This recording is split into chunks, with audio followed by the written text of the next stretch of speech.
It's the Riot Podcast, the Tuesday, November 14th edition. What a show. What a show. We talk about how I wish it was okay for me to smell like cookie dough.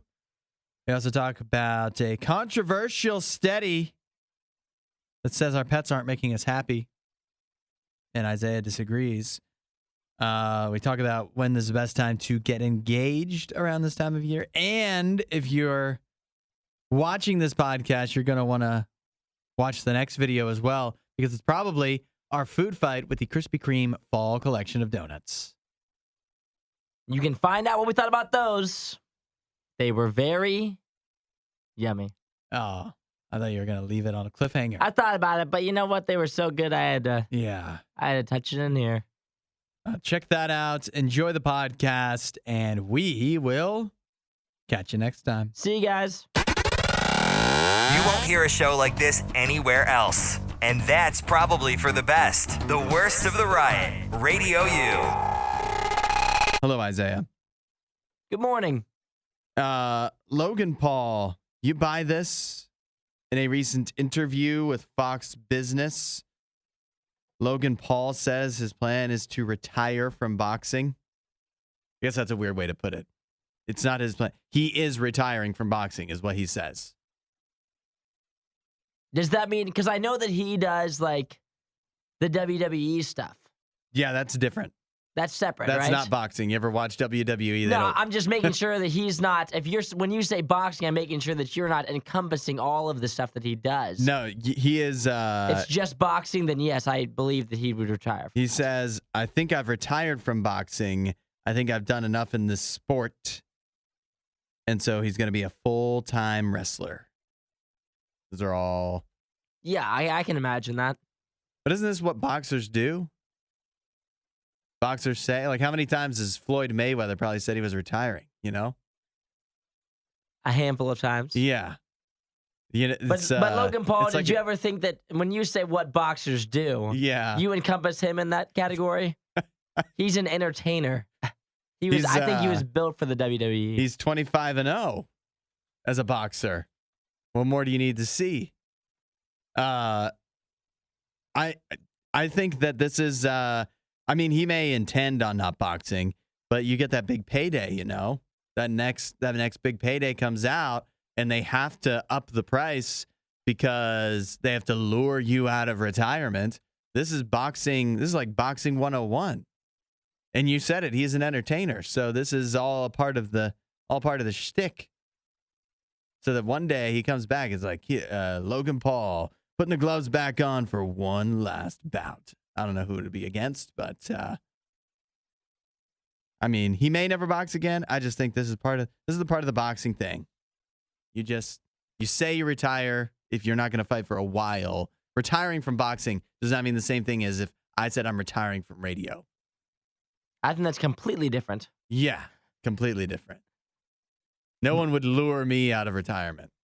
And I also think as well, with Logan Paul, since he did sign a multi-year deal with the WWE, mm-hmm. I think I'm sure he did that, and he's like, this is way better. Because he's not getting punched in the face. Yeah, I guess that's true. It's maybe a lot easier on the body. I don't know, some wrestlers might disagree with that. I would say the WWE is tougher than you probably realize, even though it is. Yeah. A little bit staged. No, but yeah, to stay in shape and and then you still do get like hit and things. Yeah, you're like jumping off the top rope. Yeah, just because the outcome might be. But you're not getting drilled 60 times in the nose. Yeah, that sounds way worse. But if the payday, I'm just saying, if the payday is there, and I'm sure it will be one day. You know, the WWE thing. Not that he necessarily needs that to stay relevant, but it's going to keep him as a fighter relevant. Even if he was to not box for 5 years, that'd be a long time. But I think he'll be back. Is all I'm saying. I think it's just all a part of. He's a good marketer. Yeah, all a part of the. But I see through it all. I see his real plans. We'll see. He has a cool net worth of $75 million. Wow, I'd be happy with just sitting 70, on my butt. I was going to say $70 million. Oh, no, I'd be cool just hanging out with that much money. Yeah. Add a little riot to your Instagram feed. Follow at RadioU Official. The Riot. Radio U. We're in the midst of useless knowledge. Mariah Carey is the theme today. Isaiah has your question. Mariah Carey, well known for having 8 pups. You going to list their names again? Cha-Cha, Jackie Lamb Chops, JJ, Jilly Beans, Squeaky Beans, the Good Reverend Pal Jackson, Pippity L. Jackson, and Muttley P. Gore Jackson III. Is Jackie Lamb Chops one dog or two? That's one dog, Jackie Lamb Chops. Okay. Carry on. They live a very luxurious lifestyle. A bunch of texts in on what kind of dog people think she owns. What is your guess at this very useless knowledge? My guess is French Bulldogs. Incorrect. The most guessed in the text was the Chihuahua. Yeah. Which would also be incorrect. Uh-huh. The answer I'm looking for is Jack Russell Terriers. Ooh. Oh, those can be a little dicey. A little dicey? Yeah. Like, are they mean? Yeah, they're bitey. Well, that's why you get 8 of them. They just bite each other. Yeah, that's right. They keep each other occupied. All right, let's get some rapid fire going. Oh, Jackie Lamb Chops. I get it now. You got it? I got it. What singer did Mariah battle for the title of Queen of Christmas? Oh, so many of them. Someone from the 60s. Phil Spector, Wall of Sound. Donna Washington. That's not right. That sounded right. Yeah, didn't it? I was looking for Darlene Love. Ah, that's right. I should have known that. How about the title of Mariah's flop movie in 2001? It's one word. Angel. That was a pretty good guess. It was Glitter. You weren't too far off. Final question. What does Mariah call her fans? This is an animal name. Oh. The Russells. Thought it might be for the dogs. I was thinking. The answer I was looking for was lambs. Why is that? I have no idea. That sounds like a weird thing to call your fans, right? Yeah. Almost as weird as Russells. I actually feel pretty good that I didn't know any of these, you know? Some people are pretty surprised that she still does her annual Christmas tour. Yeah, she makes like $1 billion off of it every time. She's pretty Christmassy. I guess I'm surprised that she's not just kind of like you with Logan Paul, just like rolling around in her money. I would be if I were her. All that she has to do is exist, and she gets paid for the All I Want for Christmas Is You every year. She doesn't have to go on tour. That's just gravy. She's just doing that because she's bored. We need to make a song. Yeah. That's what we need to do. Yeah. That's useless knowledge. Disinformation, mispronunciations, bad impressions. That's Hudson. This is The Riot on Radio U. Isaiah, if you were to picture somebody getting scammed online, what does that person look like in your mind? Good question. Maybe an older fellow? An older fellow, eh? I would say so. Probably like responding, say, to some kind of email from a Nigerian prince promising great wealth or something like that. I could see it. That's what a lot of us picture, I'm sure. But that picture is all wrong. Not to say that older folks don't get scammed online, but I have a report here from none other than the FBI that says those under 20 years of age are more likely to get scammed online than boomers. It adds up. It adds up. Explain it. Why I think that they could be more likely? Why? Because they're online more. True. That I think that's like, how indisputable. Often my grandmother online shops? Uh-huh. Not very often. Yeah.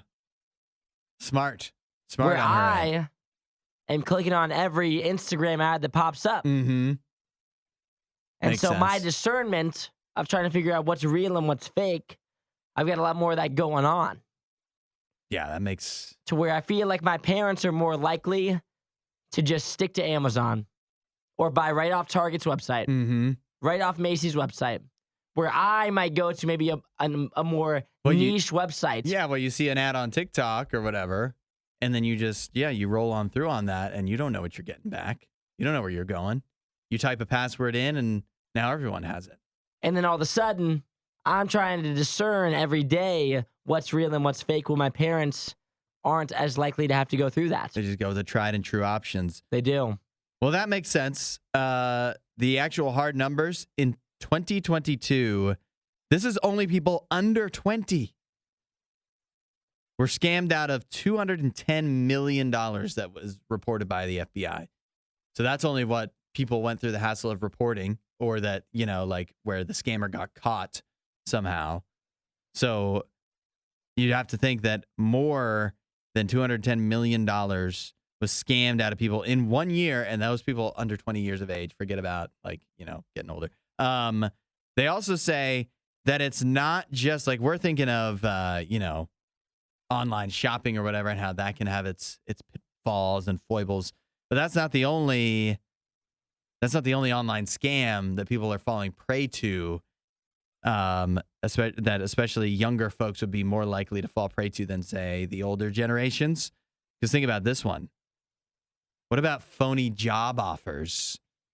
You ever see this on like hiring sites where it's like, you apply for this job, and then first of all, you're applying, you're giving your resume. That's a lot of personal information right there.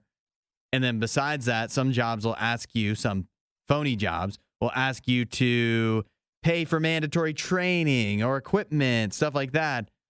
A real job shouldn't have you do those things, but people get scammed out of money in that way too. Forgetting about romance scams, account hacking, identity theft. They do point out too that we need to be more careful with our passwords, but I mean, come on. I don't think that's the reason that Grammy is not getting scammed, and I am, because I have only 3 passwords. I don't use a 2-factor authenticator app. But they also say that's one way to be safer online. Yeah, the whole social media thing, there's a lot of scams going on in there. A lot of fake DMs that you're getting, trying to increase people on your page, and all the different things that you can get in your DMs as well. So there's a lot of scams going around. The best way to avoid them is if you're just never on the internet. You can just not go online. That's what your grandparents do. It's working okay for them. They're awful safe. Yeah. They always seem to have a few bucks. Yep. Have you ever been scammed? I do not believe so. Then take it from you. As far as I know, they could be scamming right now. I don't know. Right. Disinformation, mispronunciations, bad impressions. That's Hudson. This is The Riot on Radio U. Now, we talked, I guess it was last week, about how Homer Simpson declared that he wasn't going to strangle Bart anymore on the show, on The Simpsons. He literally said, this is the quote that took place on the show, "I don't do that anymore. Times have changed." It was in last week's episode of The Simpsons. Now, the longtime producer of The Simpsons, co-creator, James L. Brooks, has said, nothing's getting tamed. Nothing.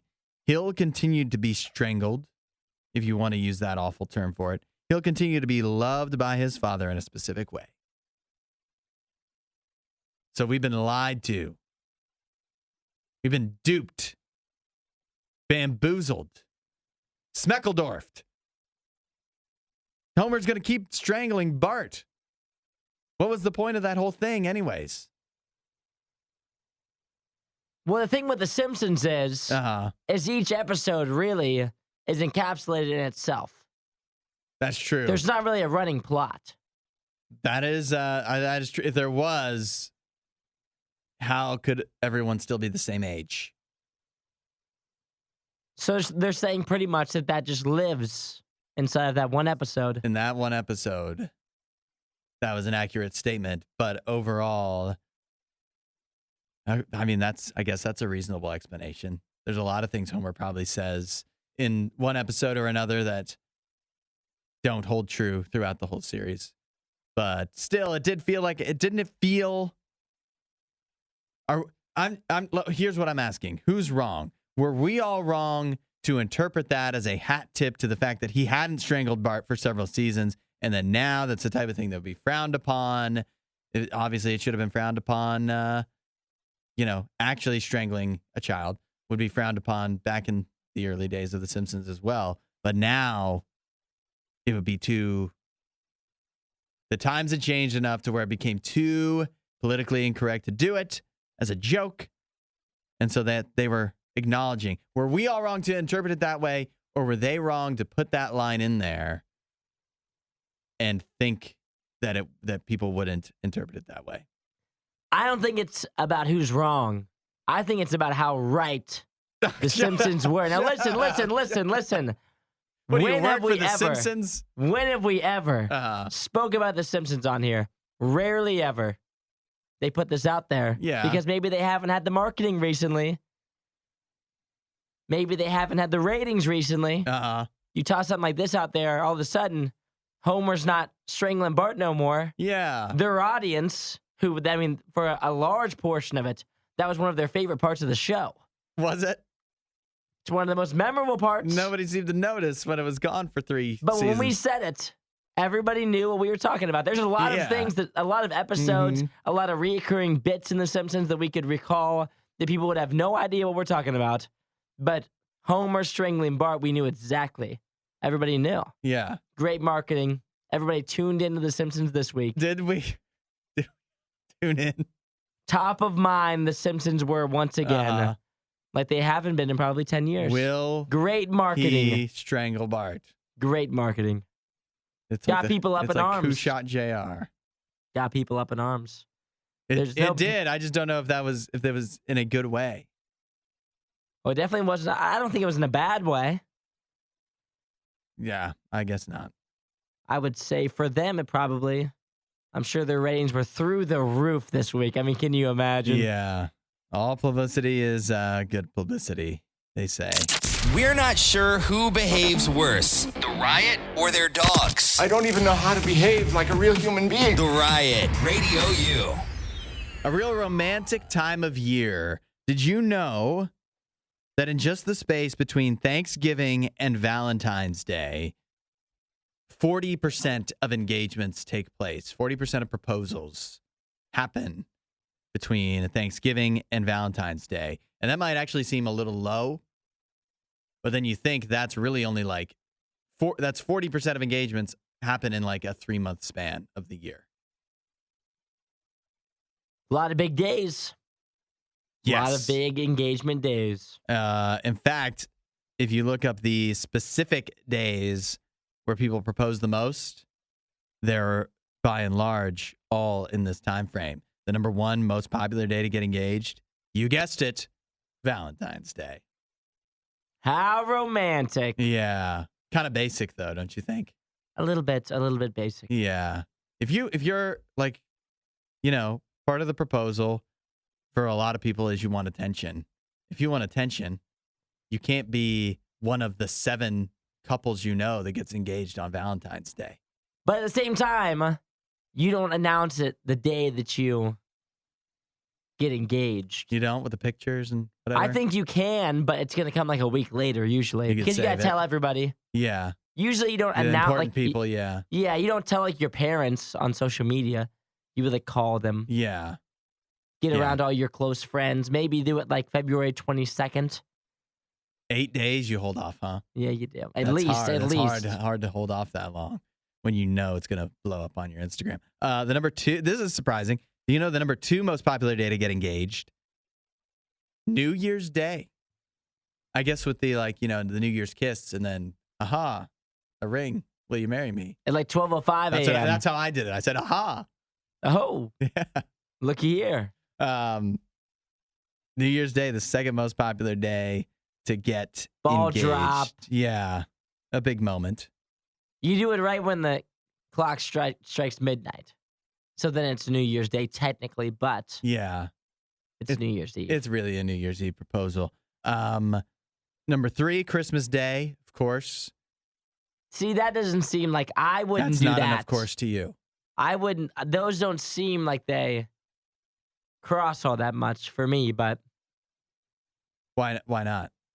I feel like Christmas Day is not like a one-on-one holiday so much. Yeah, but I think for many people, for your proposal, you want to do that around family and friends, which is So, why, like Thanksgiving would be appropriate. yeah, Thanksgiving. It's not one of the top 5 days, but That's it what is. it feels like to me. Like, are you doing it at Thanksgiving? It just feels like an odd family holiday. I understand all the other ones so far, but Christmas Day seems like a little bit weirder. But Christmas Day was number 3, then Christmas Eve. Then, this is shocking. This one doesn't fit in at all. Christmas Eve sounds more romantic than Christmas Day to me, because then you can wear the ring all of Christmas Day and tell everybody. Of course, yeah. But No, it makes sense. But think about this. Think about this, though. It's just like a commercial. It's everybody, the family gathered around the tree or whatever. All the presents have been opened. And then, oh, what's this? One more present? And then it's for Julie. And, Jack gets down on one knee. Will you marry me? Every kiss begins with K. Like, that's how it happens. That's way to make Christmas about you, Jack. Yeah. Yeah. And Julie. And Julie. Yeah. Picture. Well, everybody's in on it. They're all excited. All they just of a can't sudden, wait. my gifts don't mean as much. They're rifling through the other gifts because they know that it's all going to be capped off. Everybody knows except Julie. Number 4. Wait, Christmas Eve. I said that. Number 5. This is the shocker. This one makes no sense compared to the other ones. You think Christmas Day doesn't make sense? Number 5, most popular day to get engaged, 4th of July. Now that's American. Yeah.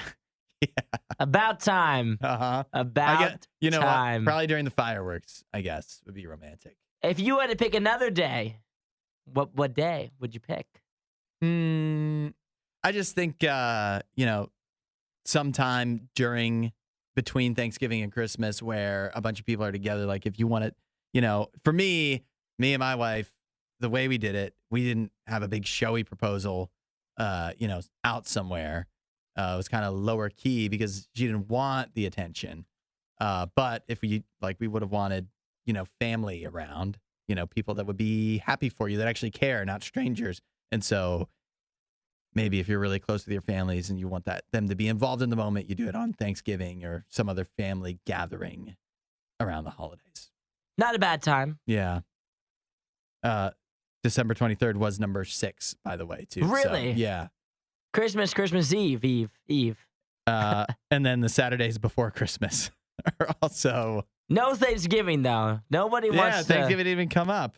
Nobody wants to propose on Thanksgiving, Oddly I guess. enough, then you get the whole Christmas season is about you and your engagement. Exactly. Feel like that would be a bigger one. Because then you're going to see everybody. If you don't see them on Thanksgiving, you're seeing everybody between Thanksgiving and the New Year. You tell them all. Is it too late to plan a Thanksgiving proposal now that we've given some good reasons why it makes sense? Oh, no, you got plenty of time.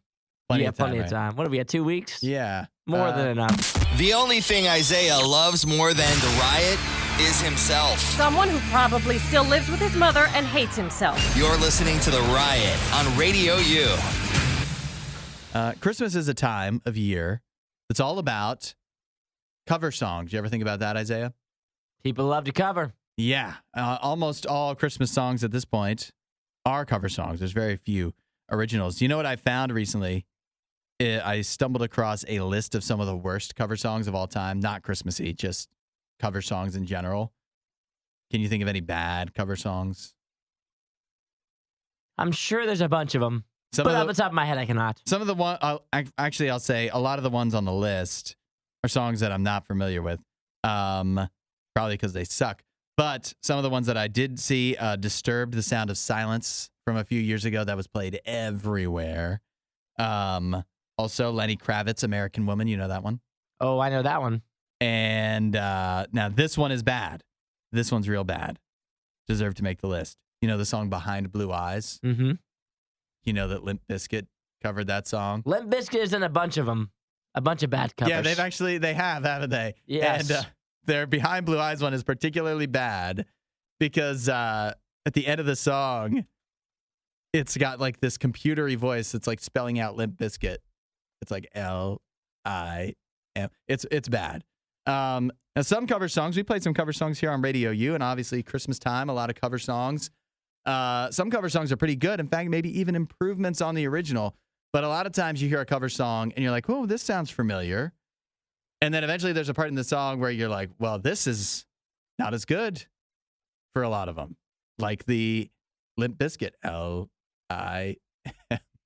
There's a part in the song where you realize this is not as good. Maybe it shouldn't take you that long to realize.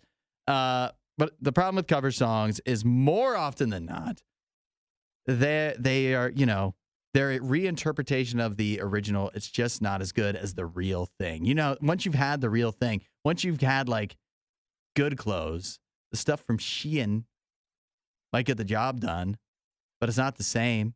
It's not the same as the real deal, the high quality stuff. And that is how I interpret like me talking about Jesus. I can tell you've probably heard a lot of things from me, from others about Jesus. And even me, I think I do a pretty good job. I think I'm a good cover song of what God is about, what a relationship with Jesus is like. But it's not the same as you actually finding out for yourself. It's not the same as actually getting the real deal. And that's what Jesus wants, is to have a real relationship with you. I can tell you all about it, but the truth is you should go straight to the source. Start talking to God. Find out from him. Say, hey, Jesus, what is a relationship with you like? Tell me more about it. Show me what you can do in my life. And let him do that. And he will. You want to know more? RadioU.com/free gift. Add a little Riot to your Instagram feed. Follow at RadioU Official. The Riot. Radio U. You ever do any? You ever do any QVC shopping, Isaiah? I'm not sure I know what QVC means. QVC, like the the TV shopping channels. Oh no, I'm not really. You never done that? I'm not really on those. I know there might be some people around the building that get real into that. And I also have some very good friends that have become, at times, borderline addicted to like the Home Shopping Network and QVC and whatever. I don't understand it, but I kind of understand this. Something you can get at QVC.com now. You know, Nestle Toll House cookies. Yes, of course. They have teamed up with a skincare company called, and this means nothing to me, but Beekman 1802. And they've come out with a whole skincare line that will make you smell like Nestle Toll House cookies. Chocolatey. Yeah. A little cocoa is how they would put it, as well as warm vanilla, rich butterscotch, and toasted brown sugar. You put those smells together, and you smell like a cookie. Sounds like a good scent. It does sound nice, doesn't it? I mean, that's like, I feel like every girl has a perfume option that smells like a cupcake. Yeah. Or sprinkles or a cookie. From Bath and Body Works. One of them. But it's not officially a cookie, right? Not officially Nestle Toll House. They have bar soap. It's actually, I don't know. I guess I don't know much about skincare. The bar soap is $16. I know that's more expensive than your standard bar of soap, but for a Nestle Toll House Beekman 1802 bar of soap, that doesn't feel outrageous, does it?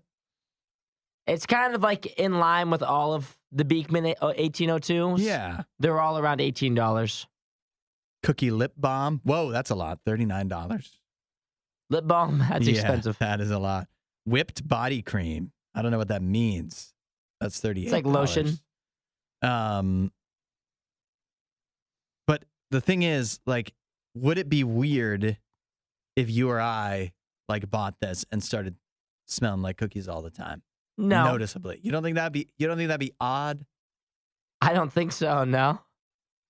I feel like girls always smell this way. I know, that's why I'm saying, would it be weird for us to smell like it? Well, I think that you probably wouldn't notice, or you would get used to it probably.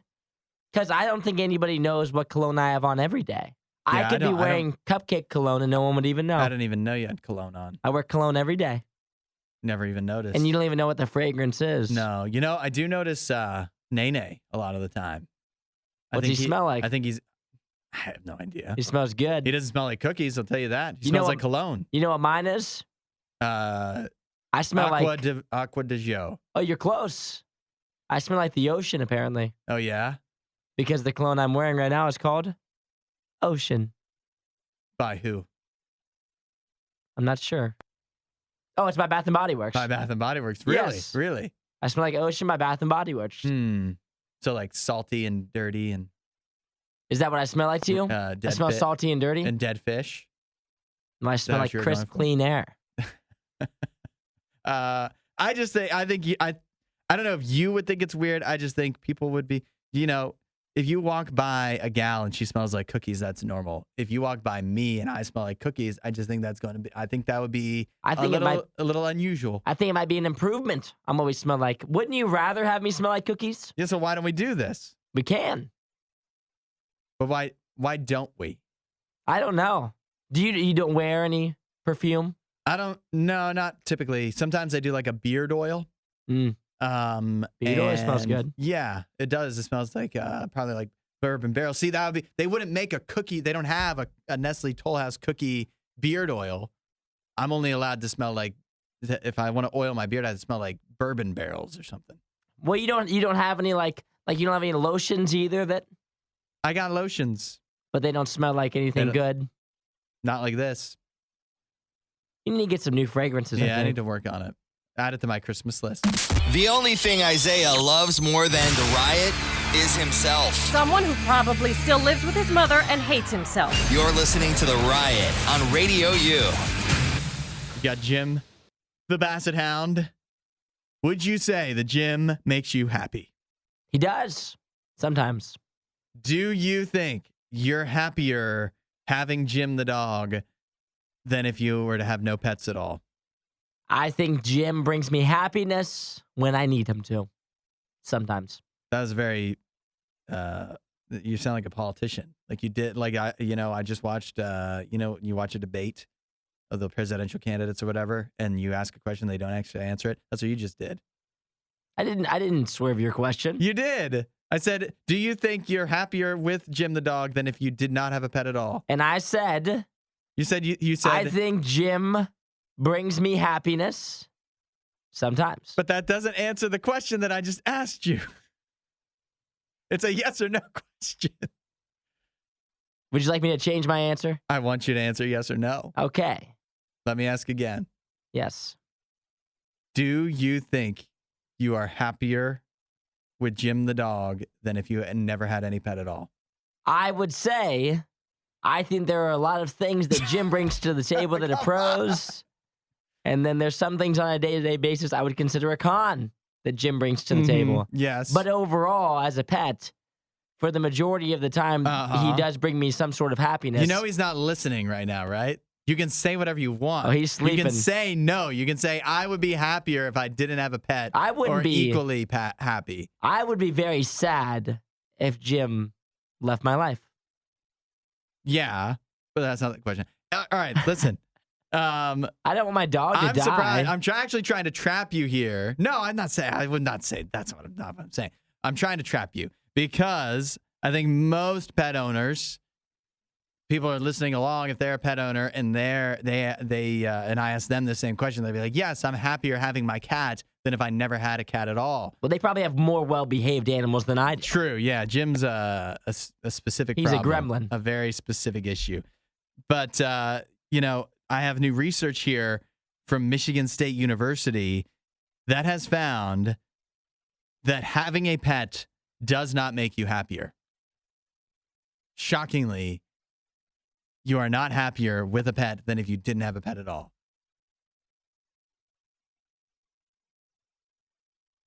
Would you like to know how they figured this out? Let's hear it, because I don't buy it.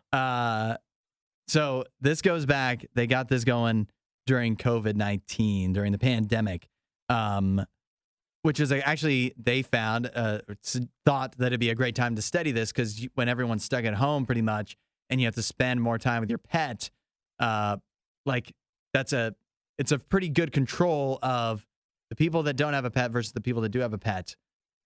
This is where you would find the most difference, you would think, when that's like their only companion, pretty much. And so what they were asking people about their happiness, rate their happiness levels, all this throughout the COVID-19 pandemic, people that had pets versus people that don't.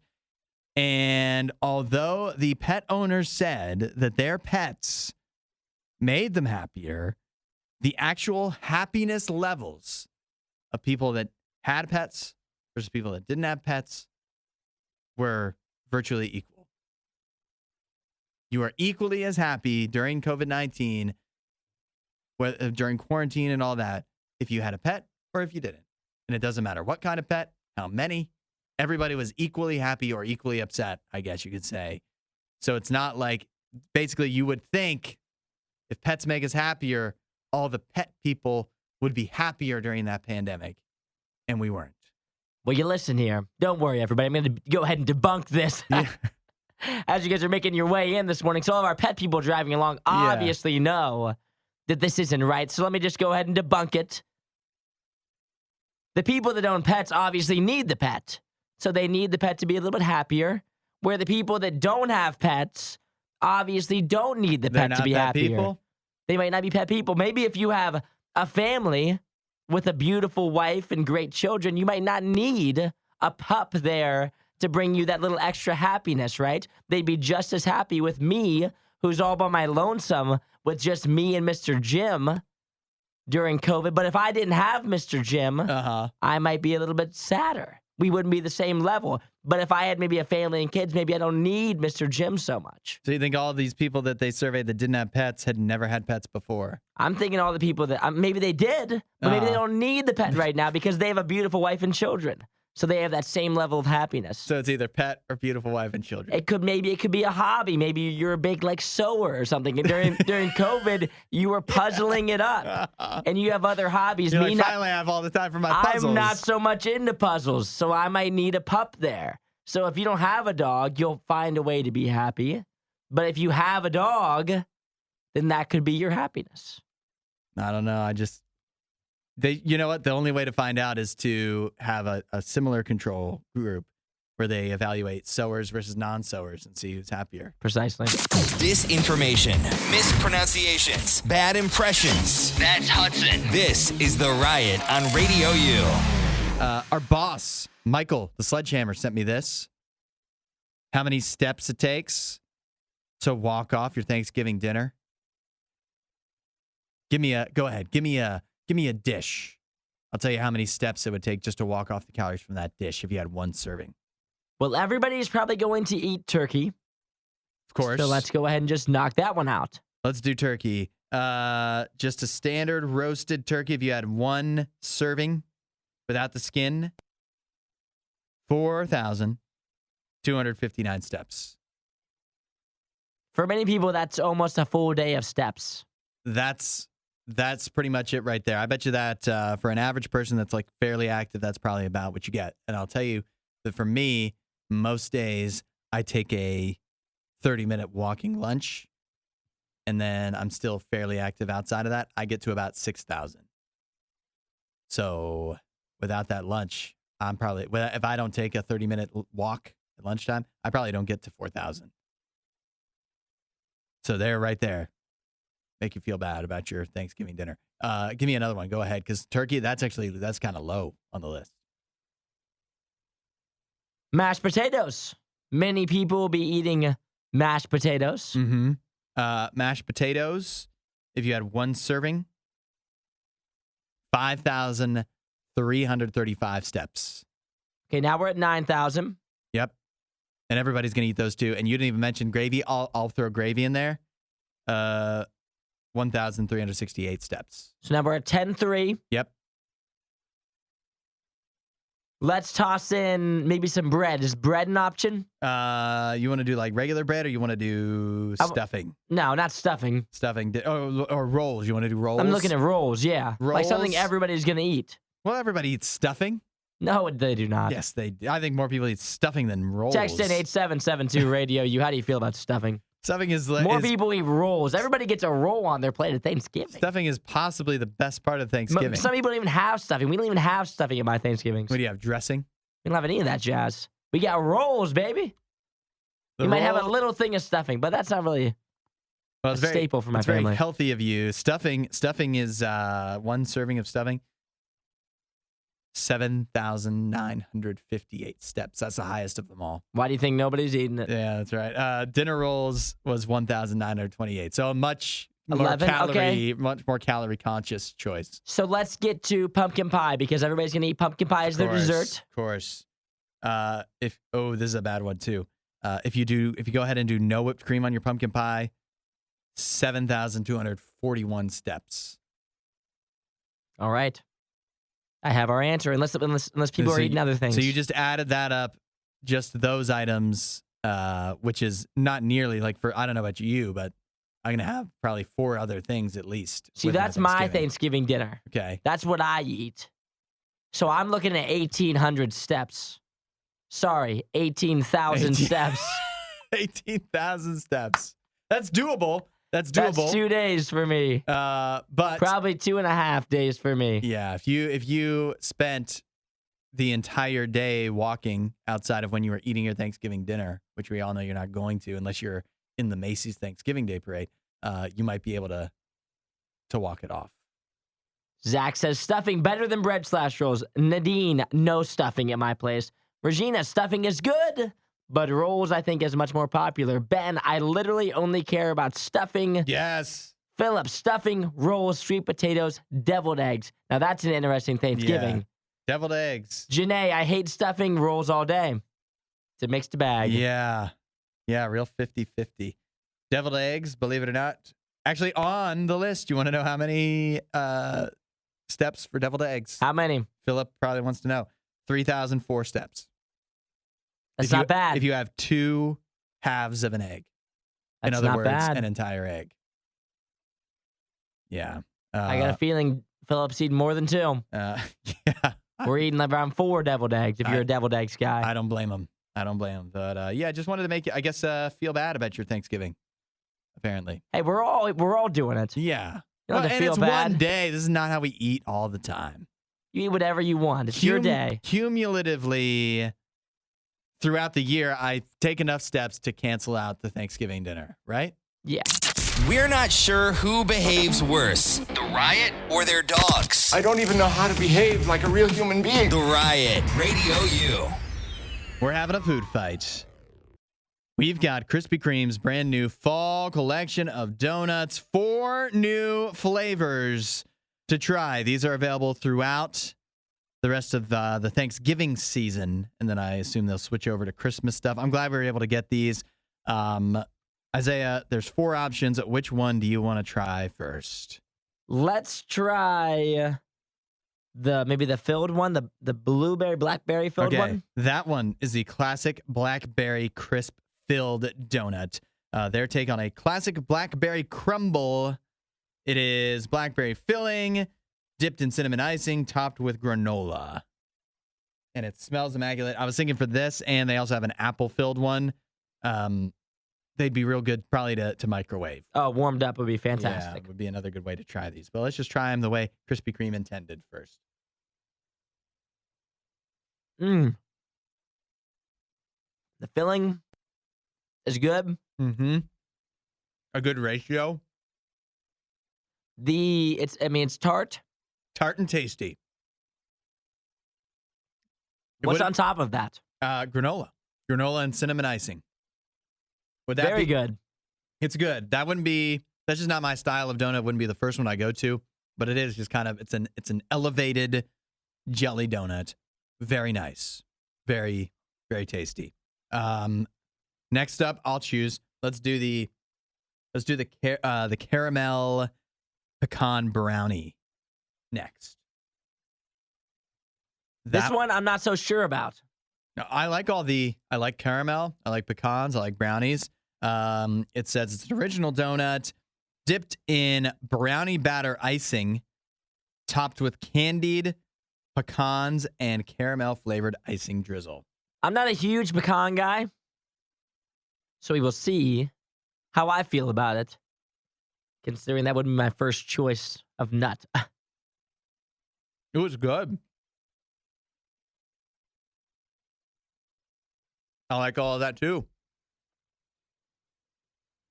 Nothing to complain about. The chocolate icing on top, Mm-hmm. very good. The brownie batter.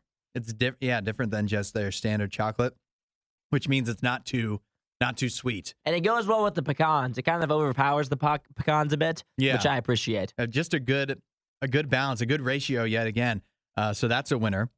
Now your favorite, or the one you were looking forward to the most, right, is the spiced apple filled donut. So maybe we should save that for last. We can you save think? that one. Yeah, it's like my favorite donut. Then that would leave us before that one with the cinnamon latte lover donut from Krispy Kreme, which is a donut dipped in cinnamon icing, topped with a dollop of cinnamon latte buttercream. Then it's supposed to have an autumn leaf candy piece, which they did not include for us. But you know what? That's okay, because I don't need one of those anyways. I didn't even want a candy piece.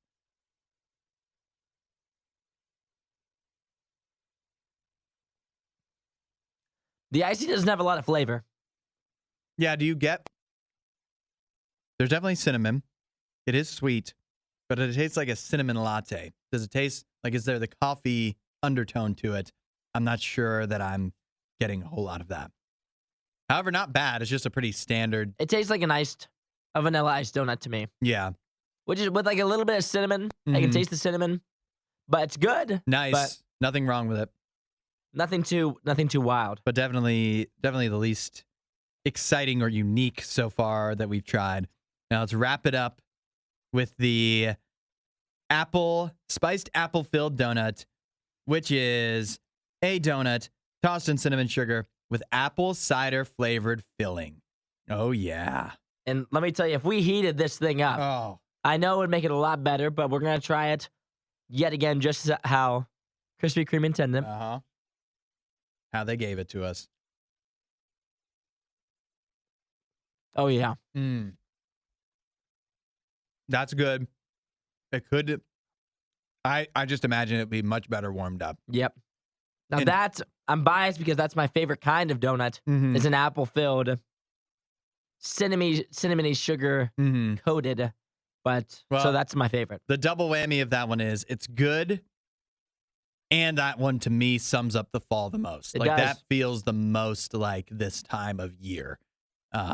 The blackberry crisp one is very good too. If I had to rank them, I do think that one that we just tried is the best, the apple one. Mhm. I think the blackberry one, even though that's not my typical go-to, that might be my number 2. It's also my number 2, but I'm a fan of the blackberry donuts. I prefer those ones as well. This food fight was right up my alley for donuts. This is a winner. Krispy Kreme. I mean, what would you give this as a whole? This is like a 4.7 out of 5. Yeah, I'd rate this like, for me, it's like a 4.6, 4.7. But yet Yeah. again, that's because my two favorite donuts are apple-filled donuts and blackberry-filled donuts, or like a top 3 donut for me as well.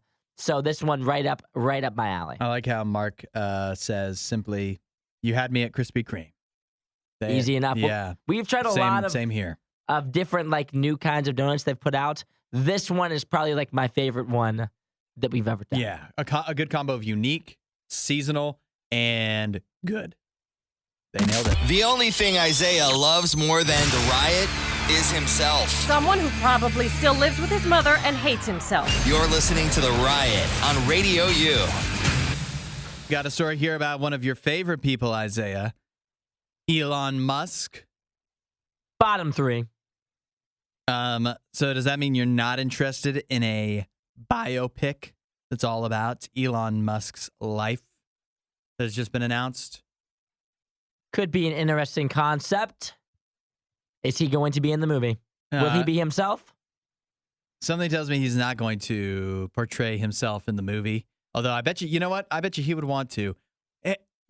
That actually raises a good question. If a movie was being made of your life, would you rather be able to portray yourself in it or have some Hollywood star play you? I would rather have a Hollywood star play me. And I mean, besides the fact that you're not an actor, I think they would be able to portray me better. better than you portray yourself. Yes. Because it would be more dramatic. If I'm going to have a biopic, I want it to be a good movie. It's got to be epic, right? Yeah, like if I know that if I was the main character in a movie, it wouldn't be a good movie. But then if you swap me out with a famous actor, all of a sudden it could have the potential. Yeah. And they swap out a few details of your life for things that ever happened to you. Then it might actually be a good movie. Exactly. Yeah, no, Elon Musk, it's so early on. This was just announced just in the last day or two here that there is going to be a biopic about Elon Musk made by A24. It looks like Darren Aronofsky is going to direct the film. That's a pretty big name. I don't know if you're familiar with him, but he just did the movie from last year called The Whale. Remember that one? With Vaguely. Brendan Fraser, the very, very large man that was basically trapped in his apartment. Darren Aronofsky did that. He did Black Swan. So he's pretty well known. He usually makes pretty dark, sinister movies, not like horror, but just like, kind of dark. And so it's interesting they chose him to helm the movie about Elon Musk's life. It looks like it's going to be based off of Walter Isaacson's authorized biography about Elon Musk. So that is how you can get some of the source material. Who do you think should play Elon Musk? You have anybody that comes to mind? We could do maybe like Zach Galifianakis. How about Jack Black? He's been hot recently. I struggle to think of something that Jack Black can't improve. So you put him in this movie. He may not be a natural fit for Elon Musk, but you know what? I'd watch. What about Jonah Hill? I don't know. See, I was thinking of like actual answers. I'm giving you Jon Favreau. How about that one? I was thinking of actual, like, good options. Those are all good actors. I thought maybe, I don't know what he's done lately, but Charlton Copley is also South African, and I feel like that's the first name that comes to mind for Elon Musk. Wait, who? He's in District 9. He's in the A-Team. Like I said, I don't know what he's done as of late. You said Charles Oakley? No, no, that's a basketball player. That's what I was thinking. Charlton Copley. Charlton Copley. Yeah. Uh-huh. Any other answers? No. Nope. Not a one. So you think that Charlton Copley is a more serious answer than I do. I Jon really Favreau? do. In my heart, I do believe that. Yes. Yes, crazy I talk. firmly believe that. Well, it's early on in development. The Elon Musk biopic, you're going to have to wait a few years. Also, the other thing I was thinking was Elon Musk, like usually biopics, I feel like they come out when you're like either already dead or like very late in your life. Elon Musk is only like 52. Well, he thinks he's accomplished a lot. Yeah, I guess. You know what? If you've lived an interesting enough life, who's to say you can't have a movie made about you while you're still living? This is what he's going to do. He's going to come out with this one. Uh-huh. And then when he's like 80, yeah, he's going to come out with Elon Musk 2. Yeah. The second sequel. half of his life. Find more Riot content online. Riot.radiou.com.